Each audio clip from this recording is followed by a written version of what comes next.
Hello friends, welcome to my channel more education junction. मेरे सभी भाई बहनों को दीपावली की हार्दिक शुभकामनाएं। फ्रेंड्स, मैं आप लोगों से माफ़ी चाहूँगी कि मैं 2-3 दिन वीडियो नहीं बना पाई, थोड़ी व्यस्तता के कारण। तो चलिए फ्रेंड्स, आज से हम निरंतर कंटिन्यूटी लेकर चलेंगे और हम अपने जो भी सिलेबस है हमारे वर्ग 3 का, उसको हम कंप्लीट करेंगे। और गाइज़, ये डेफिनेट है कि आप लोगों के जो एग्ज़ाम हैं वो 5 मार्च से ही स्टार्ट होंगे। सो गाइज़, आप लोग कंटिन्यूटी बनाए रखें और डेली जो है वो आप पढ़ाई करें। ओके गाइज़, तो हम शुरू करते हैं। हमारा दूसरा जो टॉपिक है बाल विकास का, तो पहला जो टॉपिक था वृद्धि और विकास, अभिवृद्धि और विकास, वो कंप्लीट हो गया है हमारा। अब हम जिस सेकंड टॉपिक पर आ गए हैं सिलेबस के, बाल विकास के सिद्धांत।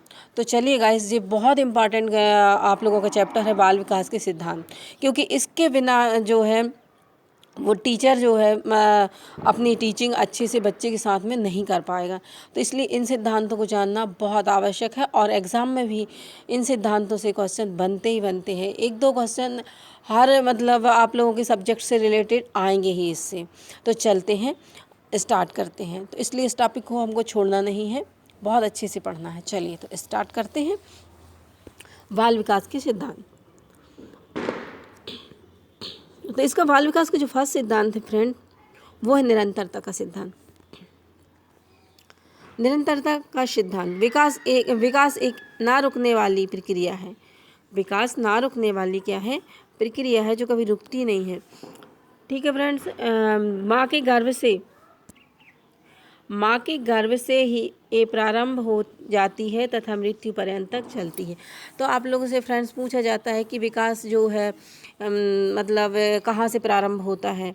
ये क्वेश्चन भी आप लोगों से हमने पहले भी बताया है कि विकास कहाँ से प्रारंभ होता है, तो माँ के गर्भ से होता है। तो इसमें निरंतरता का सिद्धांत है कि विकास रुकने वाली प्रक्रिया नहीं है, यह जीवन पर्यंत चलती है और जो माँ के गर्भ से मतलब प्रारंभ होती है और मृत्यु पर्यंत तक चलती है। चलिए फ्रेंड्स, नेक्स्ट देखते हैं अपन इसका सेकंड, वैयक्तिक अंतर का सिद्धांत। फ्रेंड्स, इसमें कोई बच्चे एक समान नहीं होता है। इसका मतलब ये है कि व्यक्तिगत अंतर का सिद्धांत का मतलब हर जो बालक होता है उसकी जो वृद्धि और विकास जो है वो अलग अलग होता है।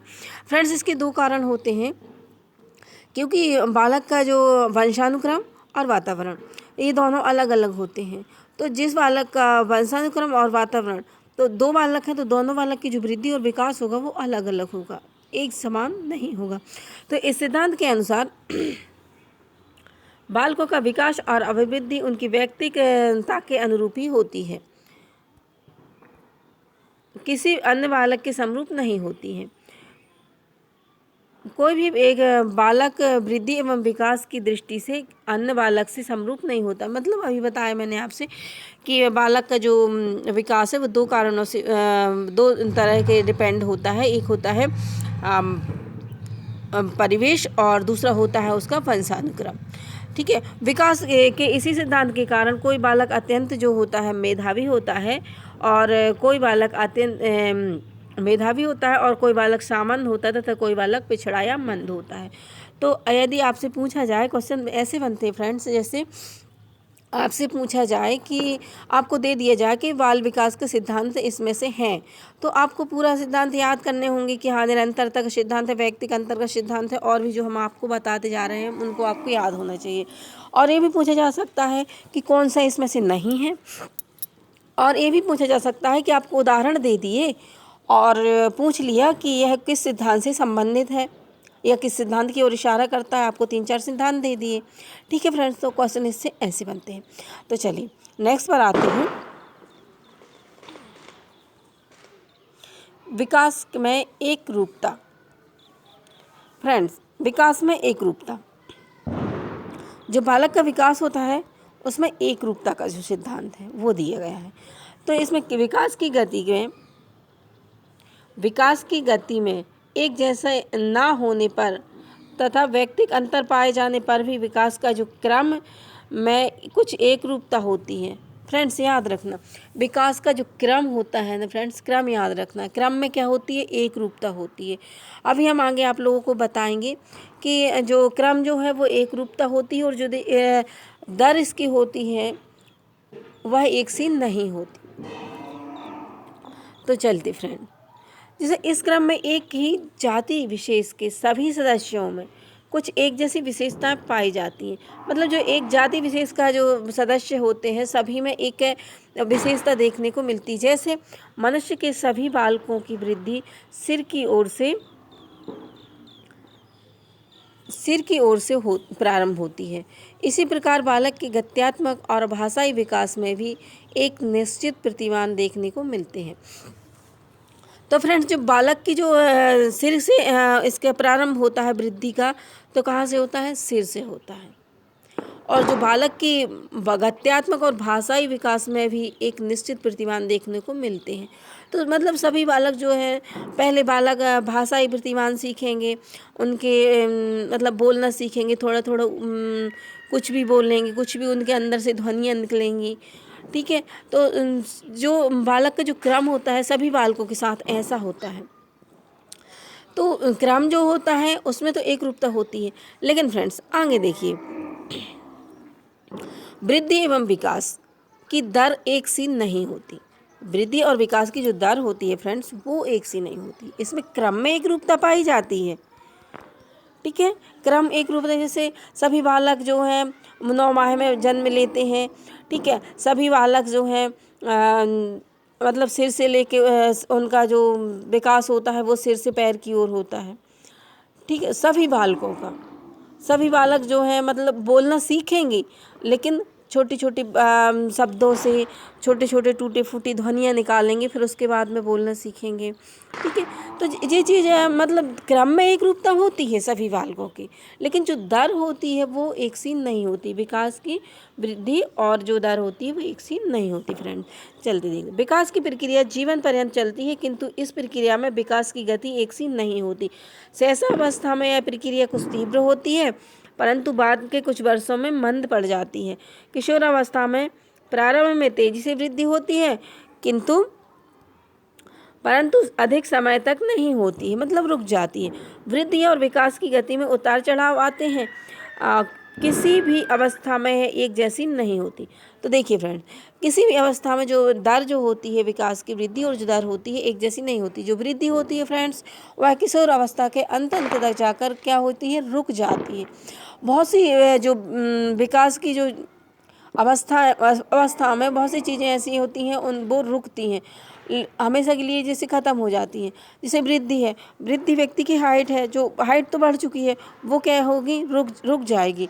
लेकिन बाकी और जो शारीरिक जैसे मतलब मोटापा है, मोटे होना व्यक्ति का, दुबला होना, ये चीज़ें क्या है, ये चलती रहती हैं। तो इसको बोलते हैं विकास की दर जो है वो एक जैसी नहीं होती। तो जैसे किशोरावस्था में बहुत तीव्र गति से व्यक्ति का जो विकास होगा, वृद्धि होगी, फिर उसके बाद में धीरे धीरे वो कम होने लगेगी, फिर तीव्र होगी, फिर कम होने लगेगी। तो यह एक सी नहीं होती, दर जो है एक सी नहीं होती। चलिए नेक्स्ट पर आते हैं।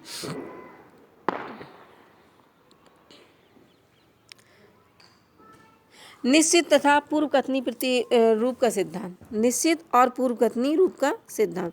फ्रेंड्स, प्रत्येक जाति, चाहे वह पशु प्रजाति हो या मानव प्रजाति हो, चाहे वो पशु प्रजाति हो या फिर मानव प्रजाति हो, विकास का एक निश्चित प्रतिरूप होता है तथा उस प्रजाति के समस्त सदस्य उसी प्रतिरूप का अनुसरण करते हैं। तो विकास का क्या होता है, एक निश्चित प्रतिरूप, पूर्व कथनी प्रतिरूप होता है। वह जो है समस्त प्रजाति के जो सदस्य उसी प्रतिरूप का अनुसरण करते हैं।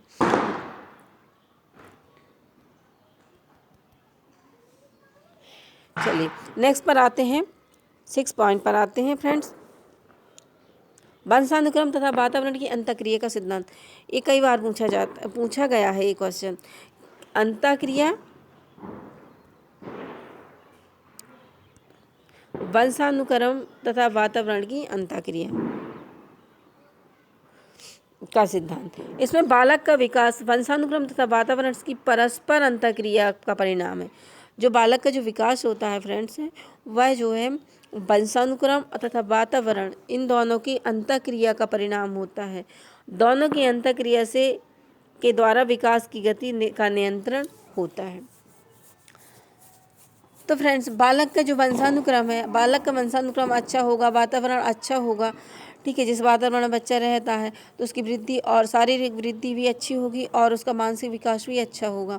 और मतलब उसका जितने भी विकास होंगे, भाषाई विकास है, हमने आप लोगों का भी पढ़ाए थे, आप लोगों को याद होगा। तो जो जितने भी शारीरिक, मानसिक, भाषाई जो भी विकास है, संज्ञानात्मक विकास है, तो वह कैसे होंगे? अच्छे होंगे। और यदि वातावरण बालक का खराब होगा तो उसका जो बाह्य जो विकास है, जो वातावरण व्यवहारिक है, भाषाई विकास है, मानसिक विकास है, इन सब पर बालक का वातावरण का बालक पर प्रभाव पड़ता है, बालक के विकास पर प्रभाव पड़ता है। तो वंशानुक्रम, और जैसा वंशानुक्रम रहेगा, वातावरण रहेगा, बालक का विकास उसी तरह से होता है। चलिए नेक्स्ट पर आते हैं, चक्राकार प्रगति का सिद्धांत। फ्रेंड्स, 7 पर आते हैं, चक्राकार प्रगति का सिद्धांत।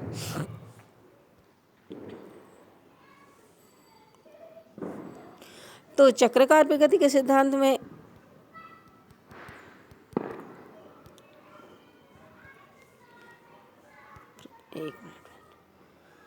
जब किसी क्षेत्र विशेष में विकास का पूर्व अर्जित स्थिति, जब किसी क्षेत्र विशेष में विकास की पूर्व अर्जित स्थिति का समायोजन करने के लिए उस क्षेत्र की विकास प्रक्रिया लगभग विराम की स्थिति में आ जाती है, कुछ अवधि के उस क्षेत्र में विकास की गति फिर बढ़ जाती है। फ्रेंड्स, इसमें क्या है कि चक्राकार कभी कभी विकास की गति जो क्या होती है, रुक जाती है और फिर एकदम से तीव्र हो जाती है। कुछ क्षेत्र में, जैसे हमने आपको पहले बताया था, अभी हमने पढ़ा था, पहले क्या पढ़ा था कि जो वृद्धि और विकास की जो दर जो होती है वो एक सी नहीं होती। फ्रेंड्स, इसी को चक्राकार अवस्था भी बोला जाता है और इसी को वृद्धि और विकास की दर जो होती एक सी नहीं होती। तो फ्रेंड्स, क्या होता है, कभी कभी जो वृद्धि होती है और विकास होता है वो रुक जाता है, मतलब रुक सा जाता है, रुकता नहीं है, लगता है कि ये रुक गया है। फिर कुछ देर के बाद, जब वो कुछ देर के बाद, ब्रह्मावस्था के बाद फिर से वो तीव्र गति पकड़ लेता है। तो इसी को बोलते हैं प्रगति, चक्राकार प्रगति का सिद्धांत। चलिए नेक्स्ट पर आते हैं, 8 पर, विकास सामान्य से विशेष की ओर। फ्रेंड्स, विकास जो होता है हमारा वो कैसा होता है? सामान्य से विशिष्ट की ओर होता है। फ्रेंड्स, इसमें देखिए, जैसे बच्चा छोटा होता है, उसका जन्म होता है तो पहले मुंडी अकेले अपना सिर अकेला उठाता है और हाथ पैर चलाता है। अभी उसका सामान्यीकरण करता है, बस सामान्य उसकी हलचल होती है। फिर फ्रेंड्स, जैसे जैसे बच्चा बड़ा होता जाता है तो बच्चा बैठना सीखता है, फिर बच्चा चलना सीखता है, ठीक है। तो विकास हमेशा कैसा होता है? सामान्य, मतलब पहले वो सामान्य क्रियाएं करता है, फिर विशेष क्रियाएं करता है। फ्रेंड्स, जैसे आपने देखा होगा, जब छोटा बच्चा रहता है तो पहले वो अपने पूरे हाथ पैर फड़फड़ाता है, हाथ पैर चलाता है किसी चीज़ को पाने के लिए।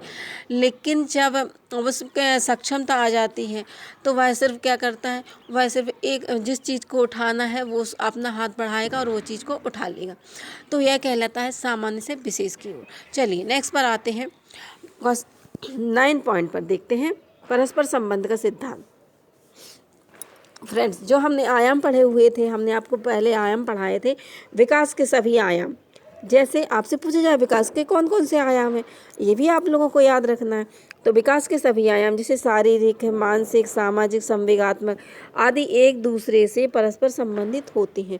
तो यह भी एक सिद्धांत है कि परस्पर संबंध का सिद्धांत। संबंध किसका? संबंध आयामों का, जैसे शारीरिक, मानसिक, सामाजिक और संवेगात्मक, इन सभी का एक दूसरे से संबंध है। यह बाल विकास का सिद्धांत है। चलिए नेक्स्ट पर आते हैं, पॉइंट नंबर 9। चलिए पॉइंट नंबर 10 पर आते हैं।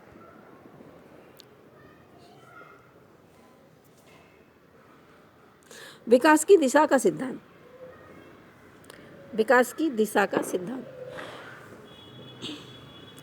विकास की प्रक्रिया पूर्व निश्चित दिशा में आगे बढ़ती है।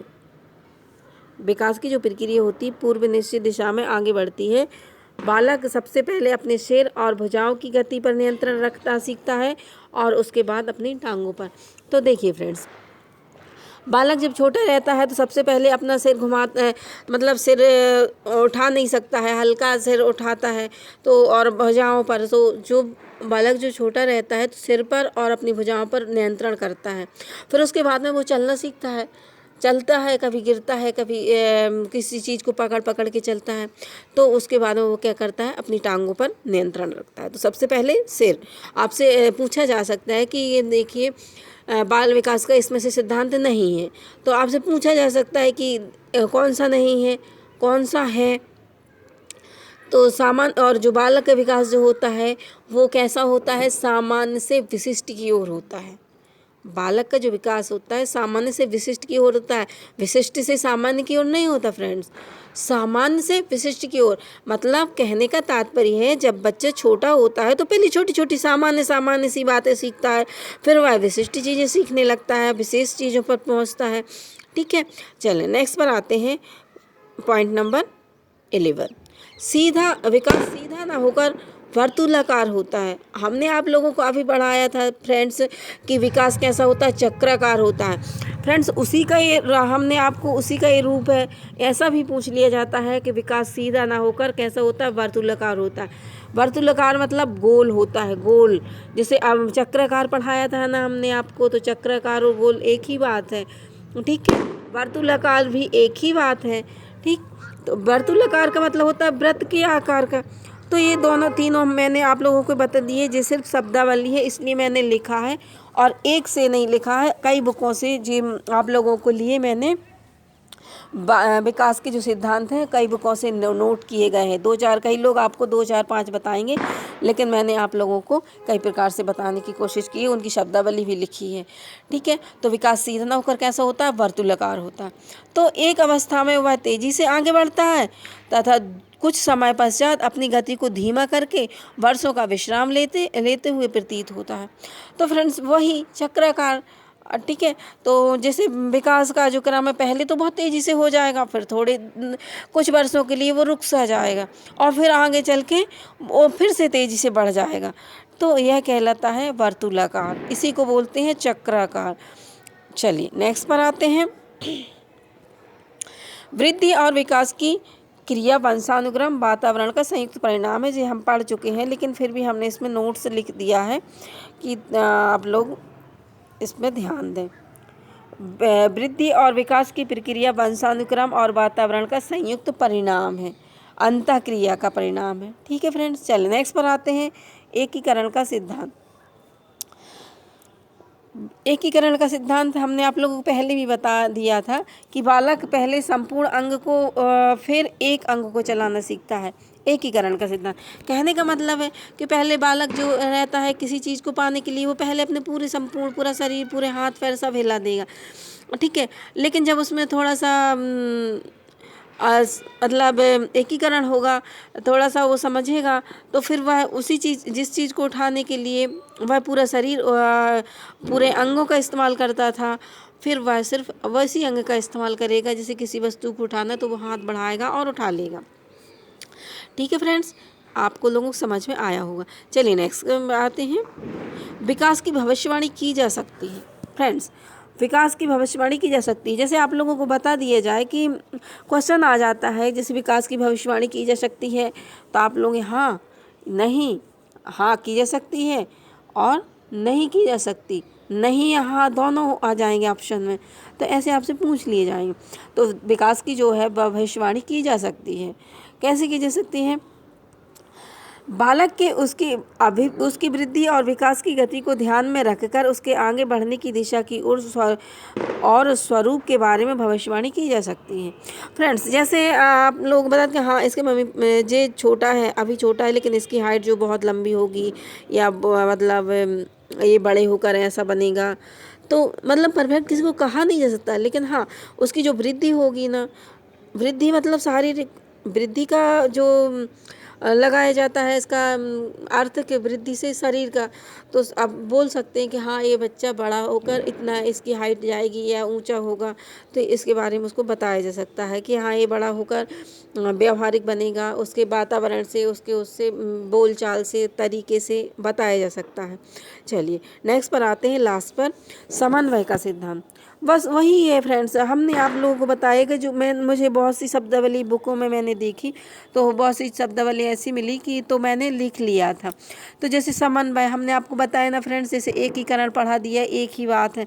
जो समन्वय है ना, यह भी एक ही बात है, अलग नहीं है, एक ही बात है कि समन्वय का सिद्धांत मतलब विभिन्न अंगों की विकास में परस्पर समन्वय रहता है। तो विभिन्न अंगों के जो विकास में परस्पर समन्वयता रहती है। ठीक है, तो ऐसा नहीं है कि कोई अंग हमारा ज़्यादा बढ़ गया, कोई अंग कम हो गया, तो यह परस्पर कैसे रहेंगे, समन्वय रहेंगे, समान रहेंगे। ठीक है, हाथ पैर इनका समन्वय रहेगा एक दूसरे से। चलिए नेक्स्ट, आप लोगों को बाल विकास के जो सिद्धांत है आप लोगों को आई होप बहुत अच्छे से समझ में आ गए होंगे फ्रेंड्स। इनको आप लोग नोट कर लीजिए अपनी कॉपी में। वीडियो देखने से अकेला कुछ नहीं होता, आप नोट करेंगे, 2-4 बार इनको पढ़ेंगे तो आप लोगों को ये दिमाग में बैठ जाएगा। जब आप लोगों को एग्ज़ाम में आएगा तो आप लोग इसको पढ़ के तुरंत आप लोग इसमें मतलब सही ऑप्शन पर चूज़ कर सकते हैं। सो फ्रेंड्स, आज से आप कंटिन्यूटी बना के रखिएगा। आज से आपको डेली में आप लोगों को 2 क्लास लेके आऊँगी, जिससे हमारा बाल विकास और पर्यावरण हम दोनों कंप्लीट करने की कोशिश करेंगे कम समय में। सो गाइस, आप लोगों को मेरा वीडियो अच्छा लगा तो आप लोग लाइक कीजिए, शेयर कीजिए, कमेंट्स कीजिए फ्रेंड्स। कमेंट्स करने से क्या होता है कि मुझे मोटिवेशन मिलता है कि हाँ आप लोगों ने कमेंट्स किए हैं, बहुत अच्छे कमेंट्स किए हैं। जिस पर आप वीडियो चाहते हैं आप उस टॉपिक का नाम लिख दीजिए कि आपको इस पर वीडियो चाहिए, तो मैं उस पर आप लोगों के लिए वीडियो बनाकर लेकर आऊँगी। जो भी मेरे नए भाई बहन हैं मेरे यूट्यूब पर हैं, वो मेरे चैनल को सब्सक्राइब कर लें और शेयर कर लें, लाइक भी करें।